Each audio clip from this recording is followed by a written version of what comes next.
Let's see this question बच्चों, what it is saying. Choose the incorrect statement. पहले हमें ये देखना है कि पूछा क्या गया है. Incorrect statement इसमें पूछा गया है बच्चों.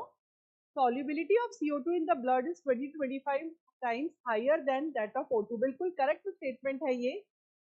Solubility ज्यादा होने की वजह से ही तो diffusion rate जो CO2 का है प्लाज्मा में वो बहुत ज्यादा है at C2 site.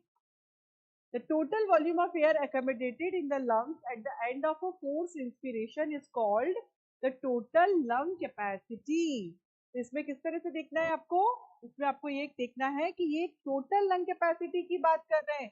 तो मैक्सिमम इनहेल कर लीजिए आप.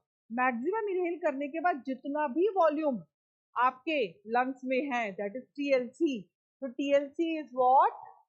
Total lung capacity is TV plus IRV plus ERV plus residual volume, or you can write like this also. It is vital capacity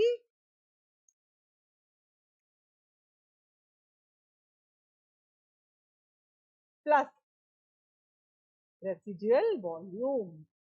Answer will be approximately कितना आएगा? 6 liters. Got it or not? Approximately 6 liters. So TLC is this. Oxygen can bind with hemoglobin in a reversible manner to form oxyhemoglobin. बिल्कुल सही बात है.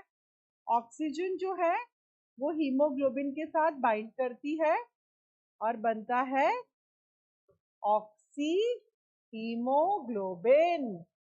Oxyhaemoglobin का formation tissue site पर होता है, इसको बोलते हैं एसोसिएशन. और जब ऑक्सी हीमोग्लोबिन ब्रेक होकर ऑक्सीजन और हीमोग्लोबिन प्रोड्यूस करता है उसको बोलते हैं डिसोसिएशन एट टिश्यू साइट.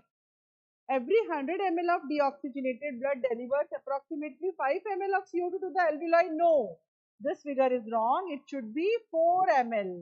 यहाँ पे कितना आना चाहिए था? 4 ml आना चाहिए था. तो ये स्टेटमेंट क्या है बच्चों?